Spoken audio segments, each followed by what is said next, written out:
may sinasabi, eto din, oh, 'di ba? Wala na, malabo na mapabalik ang dating pangulo, imposible, 'no? Tatapusin ang 8 taon para mapabalik ang dating pangulo. Oh, eto naman, oh, merong pa-eme naman din 'to, 'no, kasama si Gringo Honasan, may papirma-pirma pa ho, mga kababayan, 'di ba? Mag-ano tayo ng pirma, magkalap tayo ng pirma, ganito, ganire, ganyan. Alam niyo ho, 'no, makalikom kayo ng 20 milyones na pirma, ipapakita niyo 'yan sa ICC, sasabihin, "Hoy, hindi kasama dito ang audience impact," 'no? Walang bilang ang audience impact, 'no? Kahit na ipakita niyo sa'min yang napakadaming pirma na 'yan, oh, walang walang ano 'yan, hindi 'yan, hindi magiging inosente ang dating pangulo niyo diyan. Hmm. Kung meron kayong hinaing, kung meron kayong sinasabi na mali yung pag-aresto sa dating pangulo, pag-usapan niyo diyan sa Pilipinas, 'no? Pag-usapan niyo diyan sa Pilipinas. Ngayon ito, nakikita namin, kasama namin ang dating Pangulong Duterte, nililitis namin, iniimbestigahan namin, tinatanong namin, ibinibigay yung karapatan niya, okey na kami dun. Hmm. Kung kayo, may problema doon sa pag-aresto, mag-usap-usap kayo diyan, 'no, sa Pilipinas. Pero yung sasabihin ninyo, "Madam, ma'am, president, ng ICC meron po kami, nakalikom kami ng pirma, eh." Baka sabihin sa inyo, "So what?" 'No? May mga nagrereklamo dito, sa taong ito, eh. Naku po, ilan pa, nagbibilang. Ako Pasko binibilang ko, kayo araw ko pala binibilang niyo. 'No? Ako Pasko, naghihintay lang ako. Kailan ba, ilan ba Pasko? Naku po, kailangan madami kong mairegalo dun sa mga inaanak ko, 'di ba? Sabi ko, "O sige, bibilangin ko na kung ilang araw ang Pasko. Kayo pala buhay ko binibilang niyo, pre bilang na rin araw mo pre." Diyos ko, uy mga DDS, baguhin niyo naman 'yan. Ano, baguhin niyo naman 'yan. Para lang niyong pinatutunayan na mana kayo doon sa inyong mga ano, iniidolo. Oh, hindi nga, sige nga, gusto kong malaman, dun sa mga nagtatanong, "Pre, bilang na araw mo, ilan na yung nabilang ninyo?" Sabihin niyo nga sa'kin, 'di ba? Para 'pag pumunta ako ng Quiapo, papahula ako, "Ma'am, madam, eto po bang sinabi sa akin na, araw ng nalalabi kong buhay, totoo po ba 'to?" Para malaman ko, 'di ba? Hmm. Ay naku po, mga kababayan. Totoo kayo mga DDS, okey lang kayo? Biruin niyo, tingnan niyo, nakakailan, pangatlong topic na ho ito, mga bossing. Ano sasabihin, 'no?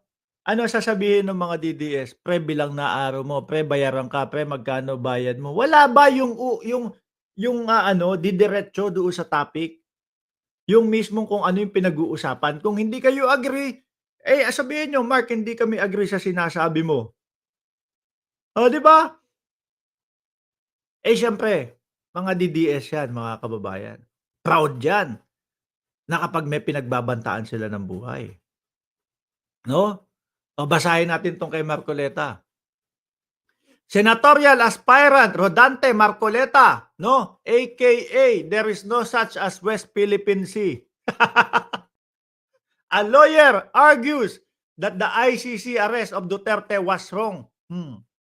'Pag sinabi mo 'yan sa ICC, sasabihin niyo, "O di sige, bahala kayo diyan. O sige, magreklamo kayo, ipasa niyo sa amin." Pero malabo nang makauwi ito, 'di ba? Malabo nang makauwi ito. Pina-check-up namin, pina-check namin yung kanyang kalusugan, kung ano ba, kung okey ba siya, okey naman, 'di ba? Okey naman, wala ng problema. May mga nagrereklamo, may nagsampa ng kaso sa amin, mananatili siya dito. Hmm. Yung problema niyo diyan, mali yung pagkakahuli, kayo-kayo diyan sa Pilipinas ang mag-usap-usap. Gano'n ho 'yun. Hindi ho puwede yung ano, pang K-drama sa ICC. "Eh, madami pong mga Pilipino, ayun nagwewelga po." Oh, ayun nagwelga, kulong. Oh, "Eh, madami pong mga Pilipino ang umiiyak, madami pong Pilipino yung mga pumirma sa amin."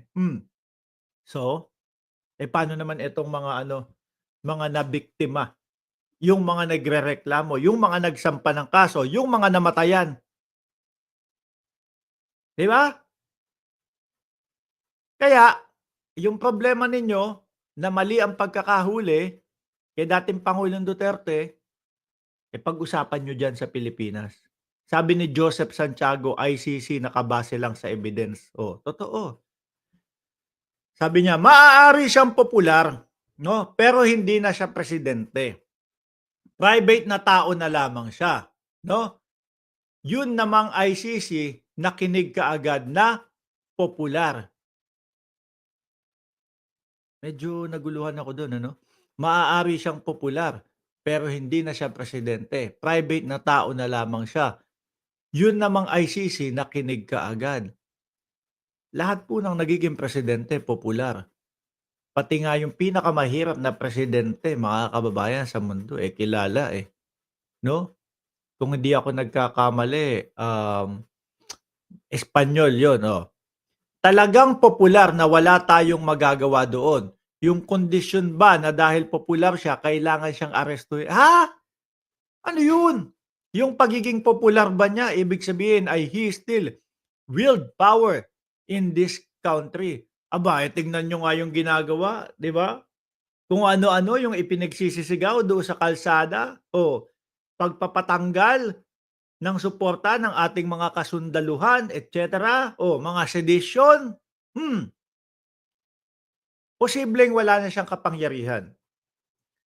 Pero yung mga galamay niya na nandiyaan sa loob ng, gobyerno, hindi tumitigil, 'di ba?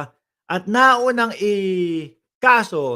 ireklamo sa ICC, Marcoleta, 'no? Alangan namang sa ICC nagsampa ng kaso, sa ICC nagreklamo, tapos sa Pilipinas ang litis, ano ba naman yun, 'di ba? Ay naku. Si Marcoleta po, kailangan mag-ingay nito araw-araw. Bakit ho, mga bossing? Sabi ko nga sa inyo, kahit 20 yung mananalo, 12 lang yung puwedeng manalo, 'di ba, sa Kongreso, sa Senado? 12 lang yung puwedeng manalo sa Senado. Si Marcoleta ho, kahit na umabot ng 20 yung pipiliin o yung makukuha sa Senado, hindi pa din ho papasok, mga bossing. Malabo pa din. Isa pa, bayarang vlogger. Ano ba naman 'yan, 'no? Pajulit-julit, tapos na yung pangatlong ano natin, tapos na yung pangatlong topic natin. Ulit-ulit lang yung mga comment niyo, bayarang vlogger, adik ka siguro. Wala man lang kayong maipambato na ide-debunk dun sa mga sinasabi ko, ano ba naman 'yan? 'Di ba hindi kasi baka wala, 'no? Baka walang maipandebunk, sabi, "Ang yabang mo." Gano'n talaga, 'no? Pagka DDS kayo, mayayabangan talaga kayo sa amin. Hmm. 'Di ba, sabi ni Dang TV, 72, bayarang vlogger, ano daw, soon ka sa far, far away." Soon, saan, ano 'yan? Dun ka sa far, far away. Bakit ganyan lang ang utak? Ang liit ng utak ng mga DDS. Sabi ko nga sa inyo, dito sa channel natin, binabasa ko yung mga komento ninyo, 'no? Pinapakita ko yung mga komento ninyo.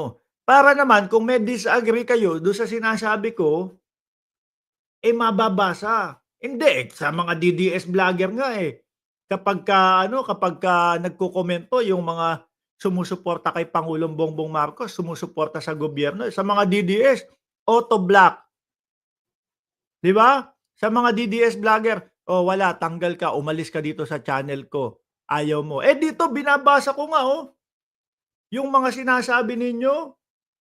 Kaso, yung mga sinasabi ninyo walang kaugnayan doon sa aming inaano, topic. 'no, hindi kayo maka-rebut. Bakit? Eh, wala, kawawa. Dahil walang iniwan sa inyo yung mga iniidolo ninyo na ipangre-rebut sa amin.